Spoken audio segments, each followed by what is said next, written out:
What up, y'all? It's FortWorthFabian, BigBossFabo, man. I'm back with a video for the channel, man. I'm actually doing a reaction, man. Got the wrong set of headphones on. Doing a reaction to Mr. Nightmare, y'all. I just posted a video about, obviously the status of my channel. For some reason, I can post at this point in time, but I already know, like, it's probably some type of error in the system or the glitch. So I already know by tomorrow I won't be able to post any videos no more, bro. But that being said, man, like, comment, subscribe, notification bell, follow me on Instagram, Twitter. I think it's going to fully go into effect tomorrow where they kind of, put my channel on pause and take some time to review some things. So I'm just trying to get it in while I can right now. So that being said, man, be sure to like the video, comment, subscribe. I do have a Mr. Nightmare playlist, so be sure to check out those reactions in that playlist. So let's go ahead and hop into the video, man. This is 3 Disturbing True Airbnb Horror Stories. This is volume 2. Damn, what happened to volume 1, my boy? Like, where's volume 1 at, though?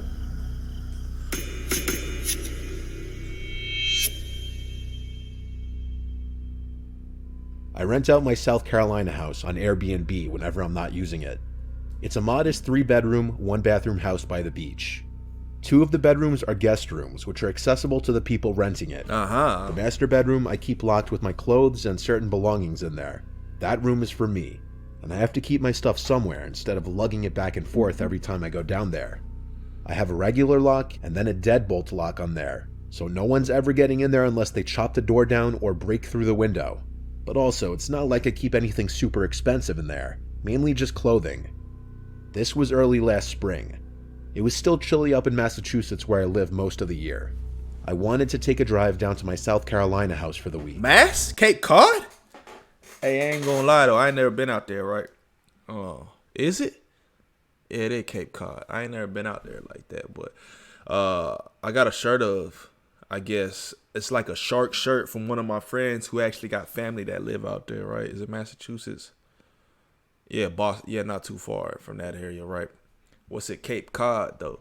So I guess there's a lot of sharks out there, but, you don't really think about beach homes and the ocean like that, in South Carolina and near Massachusetts.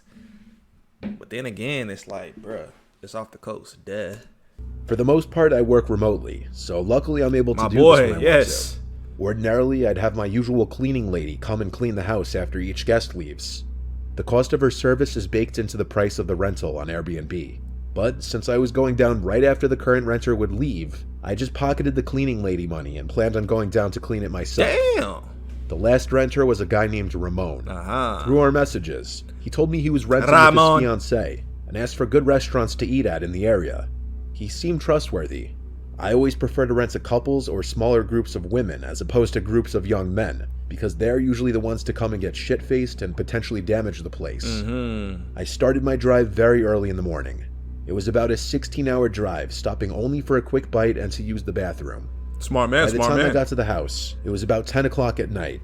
I went to unlock and open the front door first, before going back to my car to grab my bags and go inside.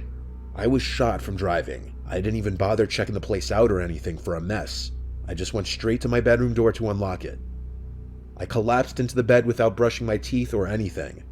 For those that haven't done it, a 16-hour straight drive will absolutely kill you. Bruh, you lie. Because, alright, it'll kill some folks. I did a 16-hour straight drive from Texas to Florida. Bruh. I'm talking about Red Bull, Monster Energy, non-stop. The only thing I stopped was restroom and food. And I wasn't going to no sit-down restaurant. I was hitting a drive-through, eating on the road, eating while I drive. 16 hours straight, yeah, it's a long time. It's a long time, I'm not going to lie to you. But when I pulled up, I wasn't exhausted. I was like, okay, like, and you know what's funny? I did a 16-hour drive, and I had to sleep in my car because the next morning is when I got the keys to my apartment. So I had the apartment. I had a place to live, but the office was closed when I showed up in Orlando. So I had to sleep in my car. I slept in the parking lot. Bruh, it was brutal. I ain't gonna lie to you. That night's sleep was brutal. I crawled under the covers, and I was out like a baby in a matter of minutes. You'd think I'd have slept through the night, but no, I woke up in a black room. The clock next to my bed read 11:30 p.m. You heard something. I had only been asleep for a little more than an hour. something woke me up. I grabbed my phone to check for any texts out of habit. Then I turned on the bedside lamp. I looked around the room, then got up and went out to the living room. I took this moment to start analyzing the place. I didn't notice a single thing move. Oh, now you analyzing the place. Kind of a little too late for that, my boy. The first thing I'm doing when I hop in the Airbnb, I'm turning all the lights on. Walking around the whole vicinity. I'm checking closets. I'm checking trap doors and compartments. I'm doing it all. The whole nine. You know, you hear a lot of fishy stuff about Airbnb, man. If you haven't seen the movie Barbarian, watch that movie. It should be on HBO Max. But, bruh, tell me why in that movie, whoever was running the Airbnb for the renter or the dude that was renting out his Airbnb, they had some type of service that they would actually rent it out to individuals who's looking for, you know, some type of stay, vacation, or getaway. Tell me why the Airbnb got double booked. You know, imagine if you went to an Airbnb, right? You had a whole weekend getaway plan. You had a nice little Airbnb. You show up to the Airbnb, somebody's already there. Come to find out, it was double booked. Boy, you be mad as hell. And a beer, nothing.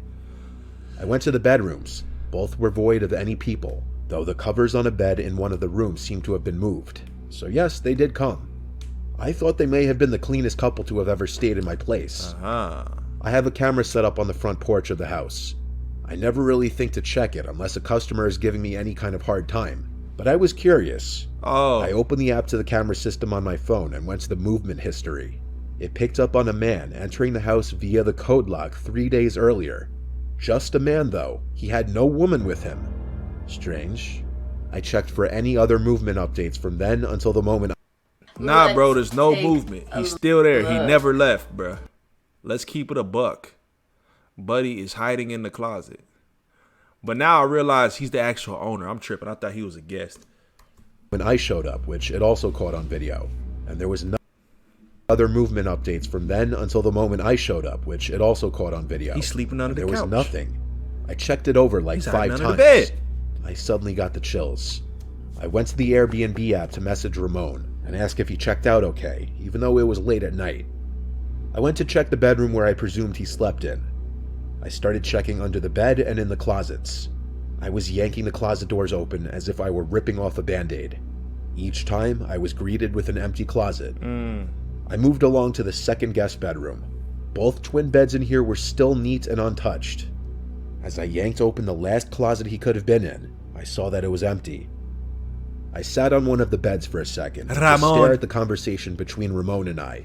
That's when I heard the master bedroom door click shut, quietly, in a way that a person would have done it, not a draft.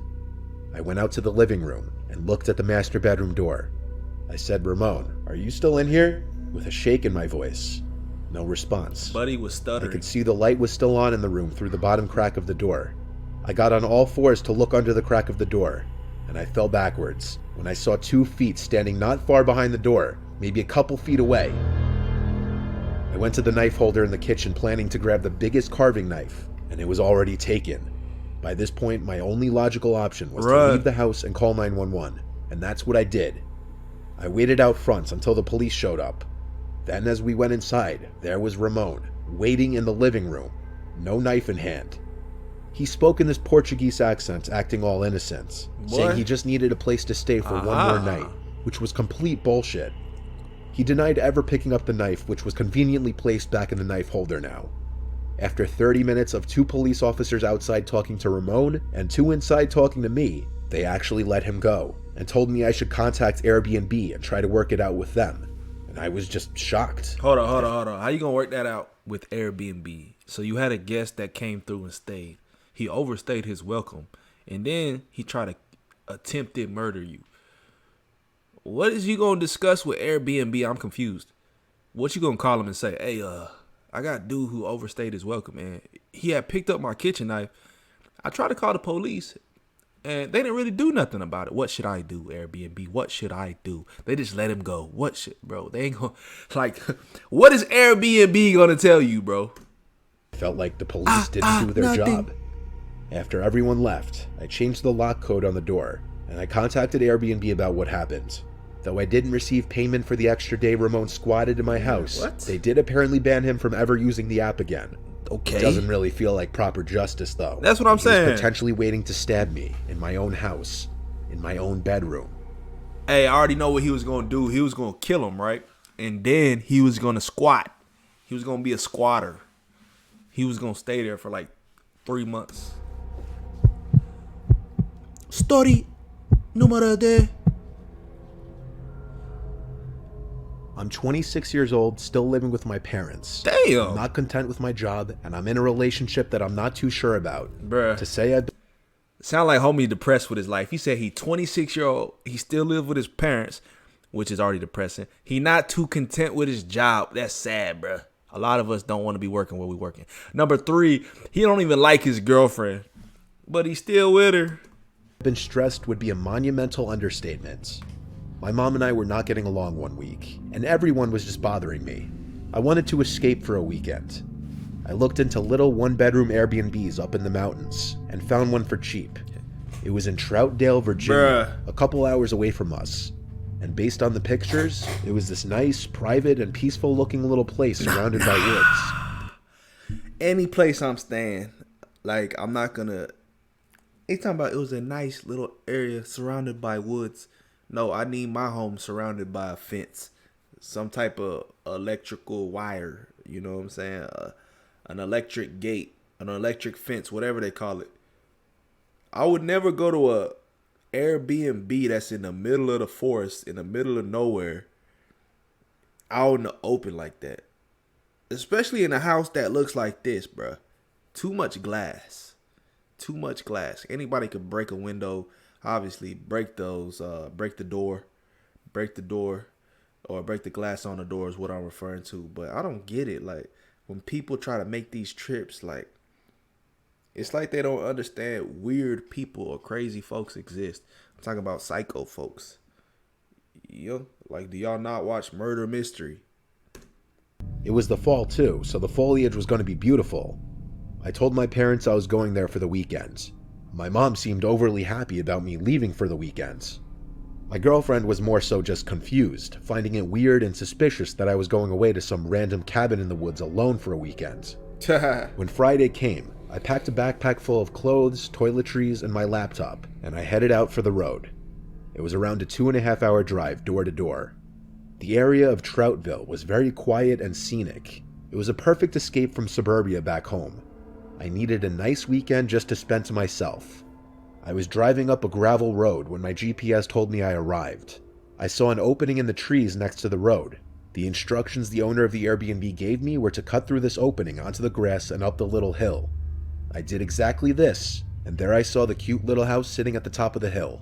The second I stepped out of the car, I inhaled the fresh rural air, instantly feeling happy I did this. The owner told me where to find the key to the front door. I let myself in and checked the place out. It was a nice cozy living room, small kitchen, bathroom, and one loft bedroom that you had to climb a ladder-like stairway to get up into, and there was a circular window over the bed. Lots of light got into the house, which was nice. I went out to walk some of the trails the owner told me about a 5-minute drive away. On the drive back to the house afterwards, I noticed these two guys walking down the gravel road, and as my car was passing, they literally stopped in their tracks to turn and look at me as I passed. I waved and smiled, thinking they were friendly locals, but they didn't wave back. They're mountain men. It was completely off-putting. They're hillbillies. They looked at me as if my driving down the road was a crime. I didn't look back. I turned into the entrance of the property and back up the hill. I started reading one of the books I brought with me in the living room with the fireplace going. It was incredibly cozy. The sun was on its way down, and after reading a chapter of my book, I realized I was getting hungry. I went outside to my car, about to drive to the nearest Walmart, when I noticed two men kind of running into the woods down the hill by the entrance of the property, probably in response to seeing me come outside. I wondered if it was those two guys from the road earlier. It was incredibly strange. I suddenly decided to take my laptop and backpack with me in the car while I was gone just to be safe. On the drive into town, I messaged the owner letting him know about this. He replied saying it's nothing to be alarmed about. There's a lot of teens in the area that walk around. So I dismissed it. I drove like 20 minutes to the closest Walmart since there were literally no grocery stores in the area. I picked up a few food items to hold me over: some milk, granola bars, fruit, frozen dinners, bread, and cold cuts. By the time I got back to the Airbnb, it was completely pitch black out. There were no streetlights on these gravelly roads, and with no neighboring houses, truly the only light was from my headlights. It was creepy for sure. I pulled up to the hill to the little house. It was almost hard to find in the... This is what I don't get. Why don't you do all this shopping during the day? Like, you do it at nighttime. That makes no sense to me. Always get chores, work, whatever you need to do. You know, take advantage of the daylight and get it done during the day. I'm not stepping outside, especially in the middle of nowhere, you know, just to go get some groceries. Then I get caught in nightfall or whatever. You know, I get caught in the nighttime or the sun setting period. That's the worst. You don't want to ever be in the forest in the middle of nowhere and then the sun starts setting and you still haven't made it back yet. It's a very bad sign. It's a very bad sign. I grabbed my backpack and the grocery bag and went up to the house in the dark, using my phone's flashlight to see. Once inside, I locked the door immediately. Bruh. It was creepy out there. I ate real quick and went back to reading my book by the fire, and pretty soon the lights to the room suddenly cut out, and the only light in the entire house was from the fireplace. I tried flicking on anything electric, but the power was gone. I went to message the owner again. We got him. He swiftly replied back to check the main breaker in the circuit box outside by the telephone pole near the back of the house. I didn't reply. There was no way in hell I was going out there. I was already paranoid from earlier. And why would the power be randomly cut out anyway? Something was off. I heard a creak in the floorboard from the darkest corner of the room by the bathroom door. I looked over and saw this tall, looming figure in the doorway of the bathroom. How'd they make it in, lit up though? Only by the fireplace. My worst fear had been realized. This was actually happening. A soft yet deep and disturbing voice told me to remain calm and give him everything I had. Damn. I was so scared I could barely speak. I said all I had was my laptop and some clothes. He told me to empty my wallet of all my money, which I did. As he stood in the doorway, I still couldn't see his face. He told me to go into the kitchen and stay there.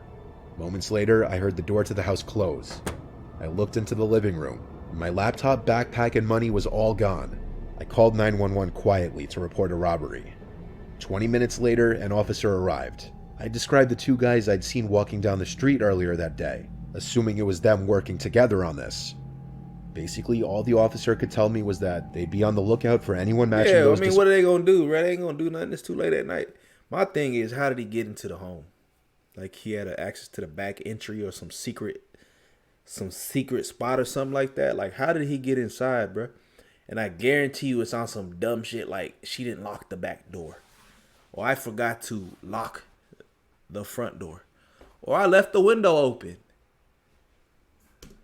Descriptions. That's usually what it is. I messaged the owner to tell him what happened, and he was sympathetic at first, or so it seemed. He said I could go home the next day. He set you but up. He didn't want to refund me for my horrible experience. A trip I thought would be a nice detox for a stressful point in my life only made it worse. Luckily, my laptop was only like $400, and I didn't pack any expensive clothing, but it was still the scariest experience of my life. There is a small part of me that believes the Airbnb host may have something to do with it, because I still have no idea how that guy got into the house. That's what I'm trying to say, bruh. That's what I'm trying to say. The owner set you up. You got finagled. You got finessed. That's why you don't rent out Airbnb in the middle of nowhere. Or go by yourself. Goofy ass. I'm going deep. This is what bro, my if I rent an like Airbnb in the middle of the forest, I'm going deep. I'm going like 10, 15 strong. You know? Maybe not that many people. At least 5 or 6, though. I'm going to have at least 5 or 6, and we all strapped. We all scrapped. You know what I'm saying? Nobody's taking nada from me. Especially like in that type of situation.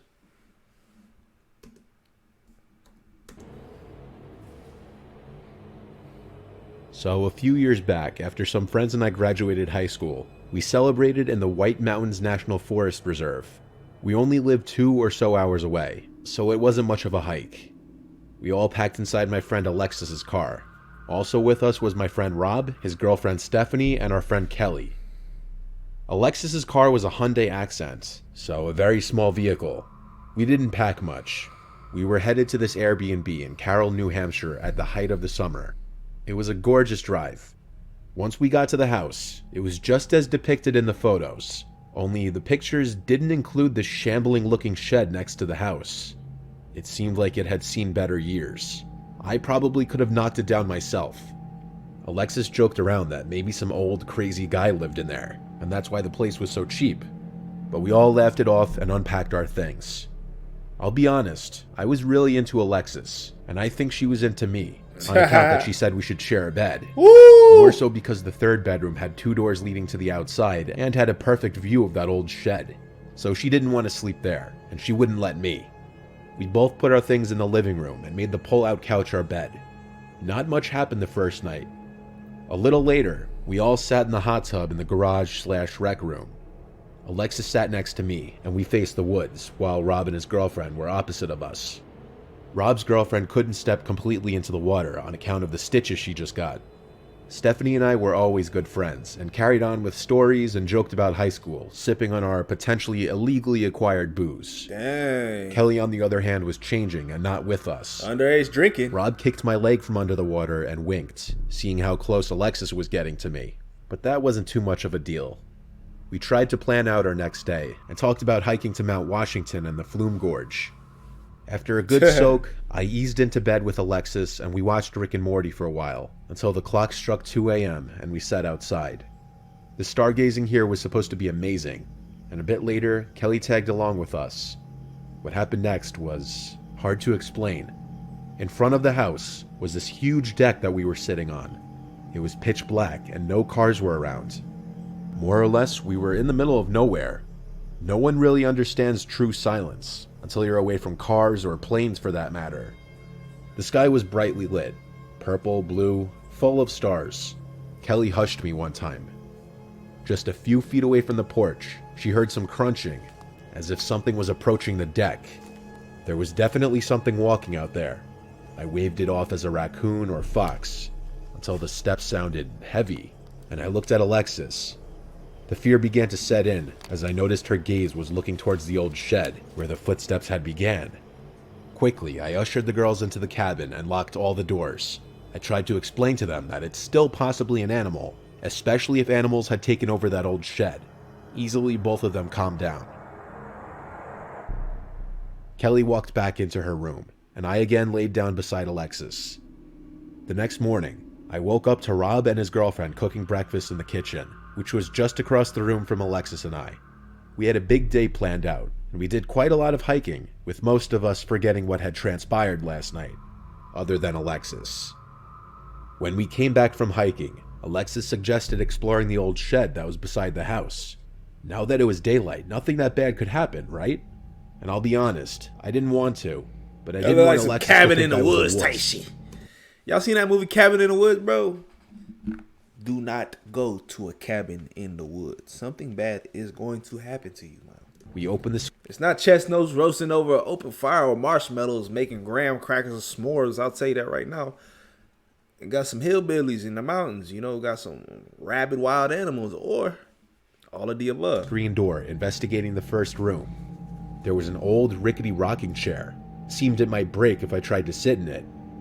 The next door had one of those brass doorknobs, but it was rusted and dented. I looked at Alexis before grabbing the door, and she groaned as she opened the door.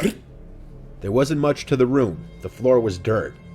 There was dirt-caked windows and some trash on the floor. Alexis made a point that it smelt of cigarette smoke. It may have been the designated smoking spot in the Airbnb. We both shrugged it off and joined the others out back. Rob was starting a fire. Some typical conversation was going on. Rob poked fun at Alexis and I. The sun set, and I turned off the floodlight out back to make the ambiance of our fire nicer. Some chuckles and stories are passed around, Rob and I boasting about our feats and whatnot. Then there grows a silence. That same crunching from last night is heard behind us, just against the tree line, except it was faster and headed in our direction. And just like that, there was a flash of green light lighting up the entirety of the backyard for just a moment. Whatever was running towards us halted, but my thoughts were ruptured by Stephanie's screams as she bolted towards the house. Behind us, a blood-curdling cry or yelp was heard, a deafening sound that at first we thought was a siren. I instantly stood up, yelling for everyone to get inside. Stephanie must have saw whatever it was that made that cry. In my bolt, I accidentally knocked over Kelly, who hadn't gathered the entire scene yet. I turned around to help her up. Rob was already halfway to the house. I ran to help Alexis gather our food items. Last thing we wanted if it was a bear for them to stay any longer. After that, I rushed Alexis to the back door, where Rob was waiting for us with some kind of bear spray. I already at this point had my Bowie knife out. I commanded him to go in, but he yelled at me to go in because he's got the range. The two of us saw this black mass walking along the outskirts of our fire. We didn't stay long enough to find out what it was. After meeting the girls in the living room, we called the police immediately. The officer reported to the house and looked all around with his flashlight, finding nothing. He clarified to us that the flash was due to lightning striking a nearby power line or transformer. As for the thing, he said it was likely a fish or cat or something. But Stephanie said that she saw a man, hunched over with a cloak or blanket hung over him. Least to say, we didn't stay the next night over. The sheer paranoia of someone or something stalking us in the woods was reason enough. To say the least, we haven't returned to the mountains since. Who knows what's crawling around in those woods? I mean, at least y'all made a smart choice by not returning. Stupid people, oh, let's go back next year. All right, that was Mr. Nightmare 3, Disturbing True Airbnb Horror Stories. That was volume 2. And not volume 1, my boy. That was around 2, though. Let me know y'all's thoughts on this one in the comment section below. Be sure to like, comment, subscribe, hit notification bell. Follow me on Instagram, Twitter. FortWorthFabian, it's the road to 1 million subscribers, man. Peace, love, prosperity. Everybody rock with the channel. With that being said, man, we'll catch you guys in the next video. Definitely check out the Mr. Nightmare playlist, though. We out.